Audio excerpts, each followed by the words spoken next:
Olá, é uma alegria estar aqui mais uma vez para tratar de um tema evangélico. Antes, porém, vamos pedir a Jesus que nos ampare, inspire e ilumine para bem desenvolvermos esse tema. Nós vamos tratar de um texto que está no livro Fonte Viva, Psicografia do Chico Xavier, pelo Espírito Emmanuel. E o texto tem como título Guardemos o Cuidado. E vai falar sobre o cuidado que nós devemos ter para conosco mesmos. É interessante porque o Emmanuel sempre dá um enfoque diferente às situações da vida. Quando a gente pensa num autocuidado, muitos de nós somos tentados a achar que nós devemos cuidar basicamente da nossa aparência, do nosso corpo, nos alimentando bem, nos exercitando, não é? Nos higienizando adequadamente. Normalmente é isso que a gente pensa. E tudo isso é muito importante.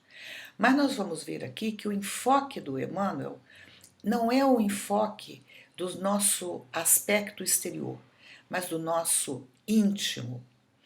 E para tanto, ele vai partir de um versículo contido numa carta de Paulo a Tito, que está no capítulo 1, versículo 5.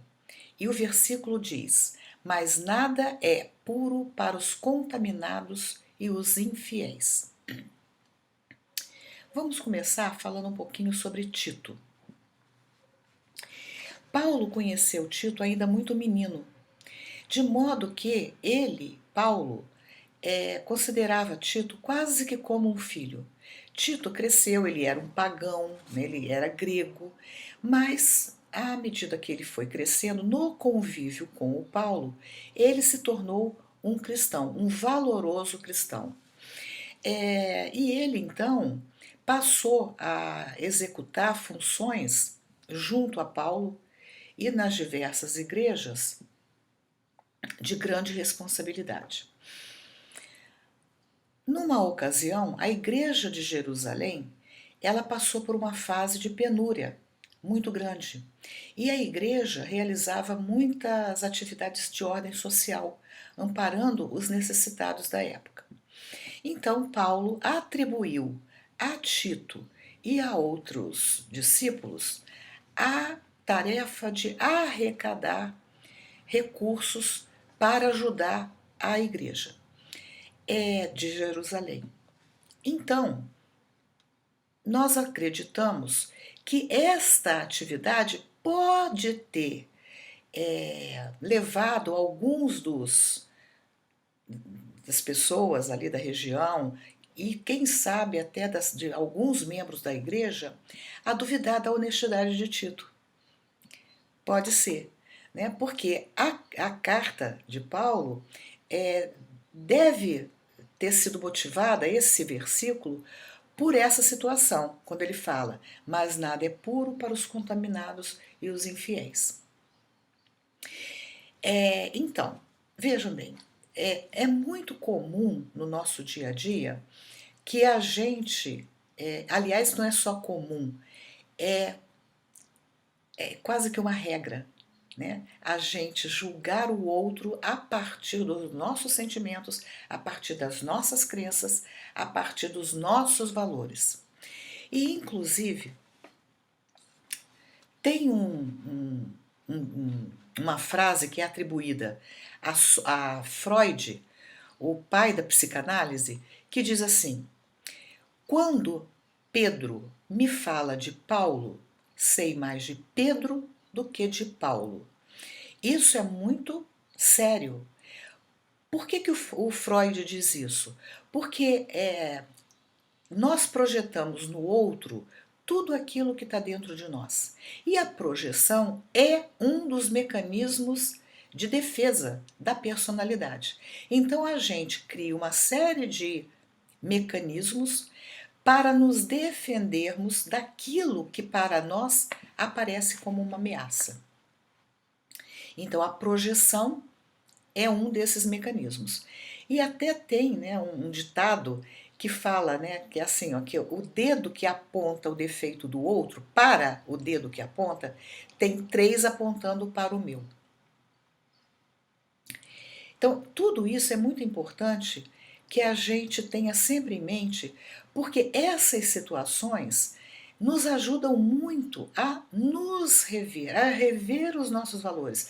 Por que que eu estou pensando do outro o que eu estou pensando? Se nós tivermos honestidade intelectual para nos responder essa pergunta, isso vai nos ajudar muito ao nosso crescimento individual, ao nosso desenvolvimento espiritual, à superação das nossas dificuldades. E isso é especialmente importante neste momento atual que nós vivemos, da passagem da Terra de mundo de provas e expiações para mundo de regeneração. Nós estamos vivendo em plena transição planetária, segundo nós espíritas acreditamos. E o que é a transição? A transição é aquela fase intermediária em que nós temos um pé no mundo de provas e expiações, ou seja, no mundo em que ainda vigora o mal, a corrupção, a desonestidade, a maledicência, né? A falta de amor ao próximo. Temos um pé aqui, e etc. E temos agora já um pezinho no mundo de regeneração. Qual é o que caracteriza o mundo de regeneração? É um mundo em que os espíritos já estão cansados da prática do mal. Ainda praticamos o mal, porque ainda temos uma série de imperfeições morais. Mas cada vez que a gente pratica o mal, aquilo, a nossa consciência já nos cobra. Nossa, né? Comigo acontece, né? Mas que coisa, eu ainda estou fazendo isso, eu ainda estou escorregando. Porque o fato de nós sermos espíritas não quer dizer que a gente já tenha superado plenamente as nossas dificuldades.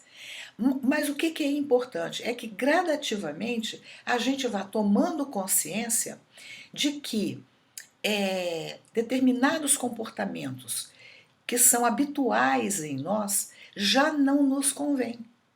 Então, com isso, o que nós vamos fazendo? Nós vamos nos reeducando, nós vamos fazendo uma proposta para diminuir determinados tipos de conduta. Quer ver? Se eu sou uma pessoa dada sei lá, julgar os outros, né? E eu sei que o julgamento, eu julgar os outros, não leva a nada, né? O que eu vou fazer? Eu vou parar com esse tipo de conduta, né? E o julgamento não é que a gente não possa avaliar a conduta do outro, até para que a gente não repita. Se eu vejo alguém agindo de uma forma que eu não aprovo, eu devo sim avaliar e dizer, bom, eu não vou fazer desse jeito, porque eu não considero que essa conduta seja fraterna, que essa conduta me leve ao caminho do bem, que ela esteja de acordo com os ensinos de Jesus. O problema do julgamento é quando a gente condena o outro como se nós fôssemos perfeitos. E nós não somos. Esse é o problema do julgamento. Bom, então, o Freud fala isso, né? Quando Pedro me fala de Paulo, sei mais de Pedro do que de Paulo. Mas nós temos em Jesus, que é o grande psicólogo das nossas almas, ensinos muito semelhantes, embora com palavras diferentes. Então nós temos lá, por exemplo, em Mateus, capítulo 12, versículo 34, raça de víboras, como podem vocês que são maus dizer coisas boas? Pois a boca fala do que está cheio o coração. Esse versículo é muito pesado, né? Porque fala raça de víboras, né? Mas é importante que a gente se reporte para a época, porque esse chamamento, né, raça de víboras, era uma expressão comum entre os judeus e os rabinos da época. Eles estavam se referindo à descendência de Caim. Caim foi, né, segundo a tradição dos judeus, o primeiro assassino. Né? Caim é o filho de Adão e Eva, que por ciúmes do irmão Abel, ele mata o Abel. Né? Então, a descendência dele, assim como toda a descendência de Eva, né? Por que de Eva e de Adão? Porque eles acabaram cedendo à sedução da serpente. Por isso, eles eram chamados raça de víbora. Mas o dizer nesse capítulo, né, ele fala ainda, como podem vocês que são maus, né, ou seja, são decadentes, erraram, dizer coisas boas? Uma pergunta que Jesus faz. E essa pergunta faz mais sentido quando a gente entende o que vem antes. Que Jesus está falando, como pode uma árvore má dar frutos bons? E quando a gente sabe que Jesus falava tudo por metáfora, ele está falando não de árvore, não de fruto, ele está falando de nós. Pessoas más não podem praticar atos bons. É disso que se trata. Né? Então, quando a gente contextualiza, tudo vai ficando mais inteligível. E aí ele justifica, pois a boca fala do que está cheio o coração. Nós até podemos falar coisas que a gente de fato não está sentindo, mas mais cedo ou mais tarde nós vamos nos trair. E por isso Jesus se referia aos fariseus como hipócritas, porque eles falavam uma coisa e faziam outra. E nós fazemos muito isso. Portanto, é muito importante que a gente sempre se olhe. Como que eu estou me conduzindo na vida? Eu falo uma coisa e faço outra? É uma questão para a gente refletir. Muito bem. Então, eu mencionei o livro Fonte Viva, de onde que a gente tirou esse texto, e eu gostaria de dar uma informação para quem não sabe. Esse livro, ele faz parte de uma coletânea de 4 livros. São eles Vinha de Luz, Pão Nosso, Caminho, Verdade e Vida e o Fonte Viva. Eles todos têm a mesma estrutura, eles partem de um versículo, normalmente muito curtinho, e Emmanuel vai desenvolver esse versículo e aí trazendo, como mencionado anteriormente, uma perspectiva bastante diferente. Então vamos ao texto. Guardemos o cuidado. Começa. Abre aspas. O homem enxerga sempre através da visão interior. Então nós sempre vamos enxergar a vida a partir do que se passa dentro de nós, dos nossos valores, dos nossos preconceitos, das nossas crenças. É sempre, não tem exceção. E aí ele continua dizendo, com as cores que usa por dentro, julga os aspectos de fora. Mesma coisa com outras palavras. Da forma como eu pinto a vida, as cores que eu uso, né?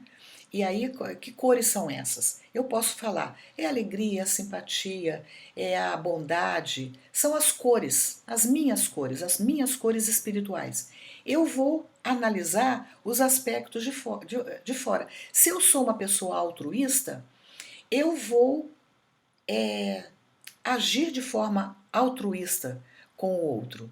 Se eu sou egoísta, eu vou agir de forma egoísta. Então eu vou, inclusive, acreditar que se eu sou altruísta, eu vou acreditar que o outro também possa ser. Se eu sou egoísta, eu vou acreditar que o outro será egoísta também. É o nosso padrão. Normalmente é assim que a gente age. Se eu sou verdadeiro, eu vou acreditar que o outro também possa ser verdadeiro. Porque eu vou pintar a vida, eu vou colorir a vida de acordo com o que se passa dentro de mim. E, inclusive, tem um ditado popular muito interessante que ele diz assim: que o bom julgador por si julga o outro. Olha só, né? Então, novamente, a mesma coisa. O que se passa dentro de mim, eu vou achar que se passa dentro do outro.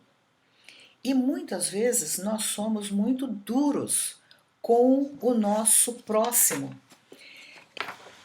Há uma outra passagem de Jesus registrada em Lucas, capítulo 6, versículos 39 a 42, que reflete exatamente isso, a nossa tendência de ver o defeito do outro e de não ver o nosso. Diz assim: por que tu vês o cisco no olho do teu irmão e não percebes a trave que há no teu próprio olho? Quer dizer, no olho do outro a gente vê o cisco, coisinha de nada. E no nosso a gente não vê um defeito que é muito maior do que o defeito do nosso irmão. Mais uma vez, aqui Jesus não está se referindo nem a cisco, nem a trave, nem a olho. Está se referindo à nossa conduta. A gente interpreta, a gente julga o outro de uma forma muito mais rígida do que nós tendemos a nos avaliar. Então a gente enxerga o mal no outro e não percebe o mal que existe em nós. E isso, mais uma vez, representa o mecanismo de projeção. Eu projeto no outro aquilo que está em mim. Como diz o Freud, quando Pedro me fala de Paulo, sei mais de Pedro do que de Paulo. E também o que diz Jesus. A boca fala do que está cheio o coração. Olha a sabedoria de Jesus, né? Continua o texto. Pelo que sente, examina os sentimentos alheios. É basicamente a mesma coisa, né? O que eu estou sentindo, eu acho que o outro também está sentindo. E pode não corresponder à realidade.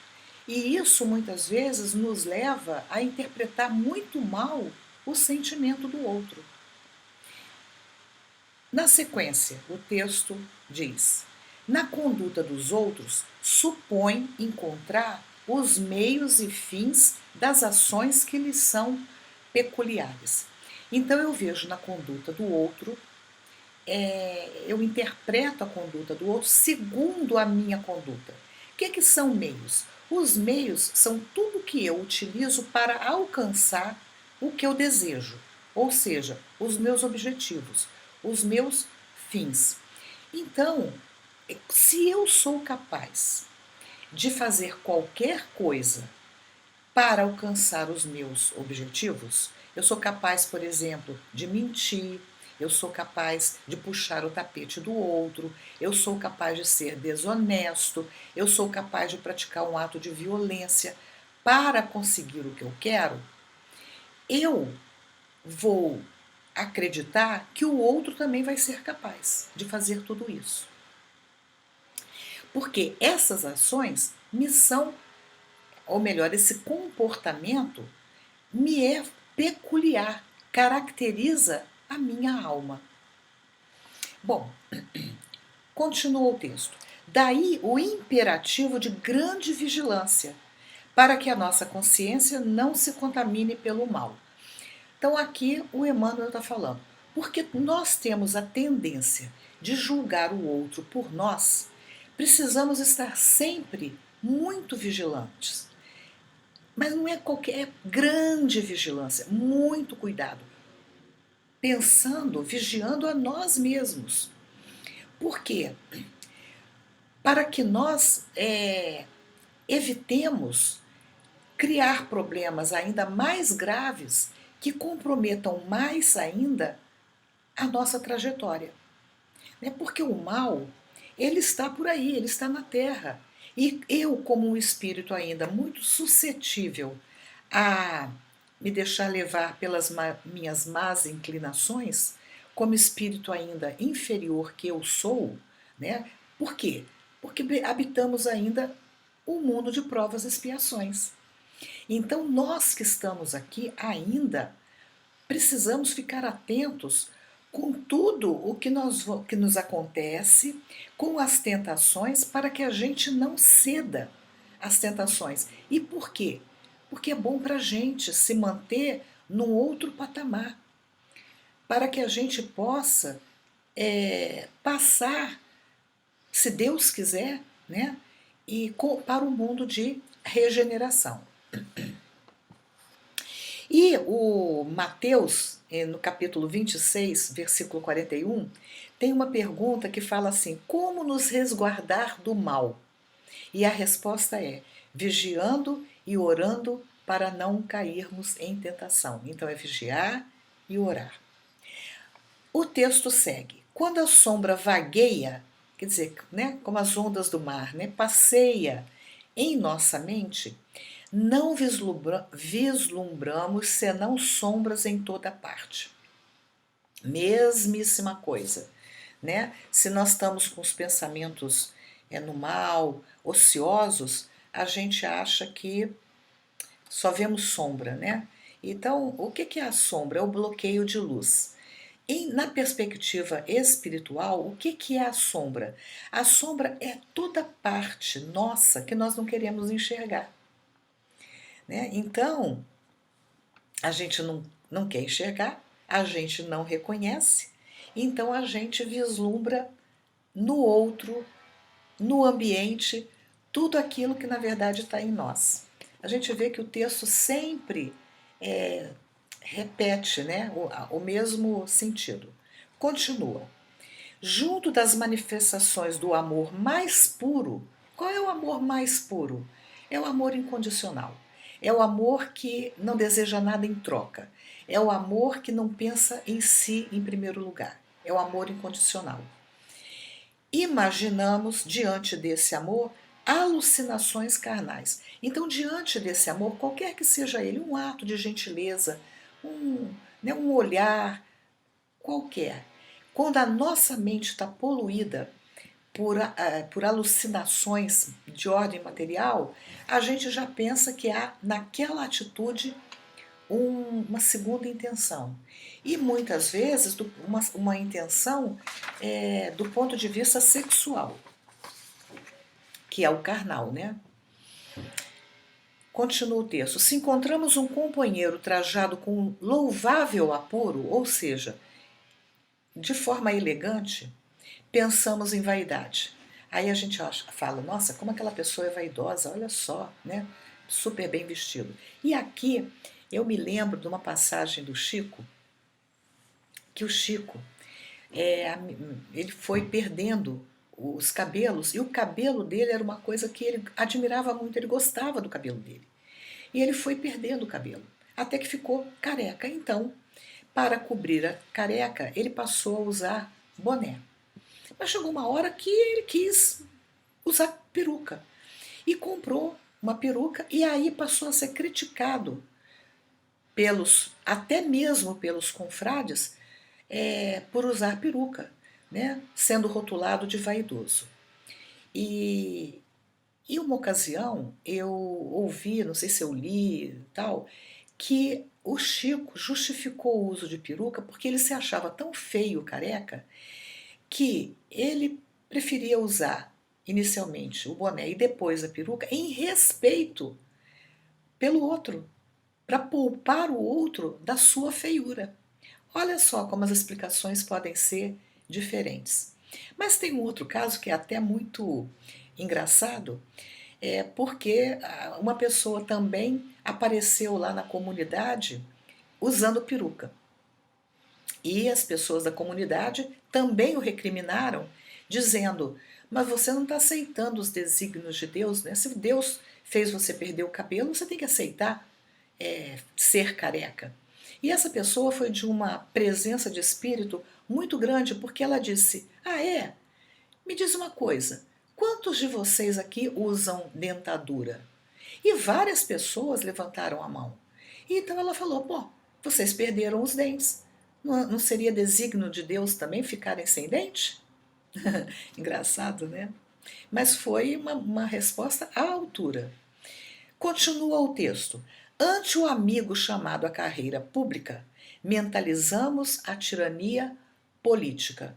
Então ele é nosso amigo. Ele foi chamado a uma carreira pública, mas a gente mentaliza ele como um tirano, né? Um déspota. E isso, gente, muitas vezes nada mais é do que inveja. Continua. Se o vizinho sabe economizar, com perfeito aproveitamento da oportunidade, então uma pessoa que é um bom administrador dos seus recursos. Fixamo-lo com desconfiança e costumamos tecer longas reflexões em torno de apropriações indébitas. Então, frente a essa pessoa que de repente tem, porque aproveita as oportunidades, porque administra bem o seu dinheiro, tem uma boa casa, tem uma casa bem mobiliada, os filhos frequentam boas escolas e por aí adiante, a gente, muitos de nós, graças a Deus não todos, vamos duvidar da honestidade daquela pessoa. Então, podemos pensar, poxa, mas deve ter roubado. Continua o texto. Quando ouvimos um amigo na defesa justa, usando a energia que lhe compete, relegamo-lo de imediato à categoria de intratáveis, a categoria dos intratáveis. Então, olha só, né? Ele é nosso amigo. A gente tem por ele um afeto. Mas, de repente, esse amigo, num determinado momento, ele tem uma opinião diferente da nossa e ele defende aquela opinião de maneira enérgica. E aí, por que a defesa que ele faz da opinião dele vai de encontro, né, se opõe à nossa opinião, a gente já acha que ele é uma pessoa de difícil convívio, uma pessoa intratável. Segue o texto. Quando a treva se estende na intimidade da nossa vida, deploráveis alterações nos atingem os pensamentos. Então, que situação é essa? São aquelas dificuldades em que tudo parece muito difícil, em que nós entramos numa fase de ausência de equilíbrio, a gente não vê a luz no fundo do túnel, é a treva, né, que atinge a intimidade da nossa vida. Aí o que acontece? Deploráveis alterações nos atingem os pensamentos. Aí a gente se desequilibra, aí a gente entra naquela sintonia e nos deixamos muitas vezes nos levar por aquela situação. Aqui eu me lembro de um caso narrado de um suposto guru, e tinha na vila uma pessoa muito difícil que ofendia todo mundo. E ninguém conseguia domar aquela criatura. Os discípulos desse guru foram buscá-lo, narrando a situação. Olha, essa pessoa, ela não tem jeito, só mesmo o Senhor para demovê-la desse comportamento. O guru então fala, bom, traga ela aqui, eu vou conversar com ela. A pessoa foi levada até o guru e chegando lá, ela mal se aproxima do guru e começa com uma série de ofensas e despalpérios e tal, e o guru simplesmente ouve, não fala nada. E a pessoa continua, e a pessoa continua. Todos os que estão ali observando a cena começam a ficar muito incomodados com a atitude do guru, que não reage. Por fim, o tal homem violento vai embora, desiste. Os discípulos então falam, mas escuta, A gente trouxe aqui para o senhor dar um jeito nesse camarada e o senhor não fala nada. O guru então responde: mas a treva era dele, o problema era dele, por que eu vou me desequilibrar com o problema que é do outro? Então, muitas vezes, a nossa vida acontece exatamente isso. A treva, né, a ausência de equilíbrio é nossa. E aí cabe a nós recobrarmos esse equilíbrio para que a luz volte a brilhar nas nossas vidas. Bom, o texto continua e diz assim: virtudes nessas circunstâncias. Que circunstâncias? Do amigo que ascende a carreira política, do vizinho que é um bom administrador, do amigo que tem uma opinião diferente da nossa, enfim, todas essas questões que a gente já mencionou anteriormente. Ele diz: essas virtudes jamais são vistas. Nós não vemos como virtudes, nós vemos tudo isso como mal. A gente atribui tudo isso segundo a nossa perspectiva. Então, no caso, o texto diz que os males sobram sempre. E vai adiante: os mais largos gestos de bênção recebem lastimáveis interpretações. Então, o que ele está falando, o texto? O que são os mais largos gestos de bênção? É que na nossa vida nós temos sempre oportunidades de ver a quantidade de coisas boas que nos acontecem cotidianamente. São gestos de bênção, mas nós não somos gratos à vida. E aí a gente sempre interpreta tudo isso de uma forma lastimável, né? A gente não vê o bem na vida. Aí o texto já vai se encaminhando para o final e diz assim: guardemos o cuidado, quer dizer, vamos prestar atenção, vamos tomar cuidado de como que a gente age na vida, nos nossos pensamentos, os nossos sentimentos. Guardemos o cuidado toda vez que formos visitados. Agora ele vai dar nome aos bois: pela inveja, pelo ciúme, pela suspeita, pela maledicência. Então, tudo isso que o Emmanuel falou, nada mais passa de inveja, ciúme, suspeita, maledicência.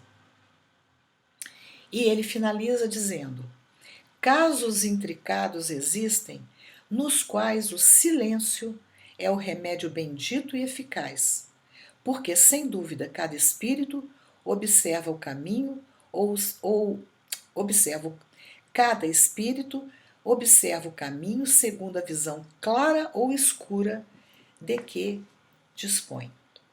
Então aqui o Emmanuel está nos convidando a, primeiro, nas situações da vida que nós nos deparamos, seja com um amigo, seja com, né, o vizinho, enfim, a gente deve se resguardar do julgamento.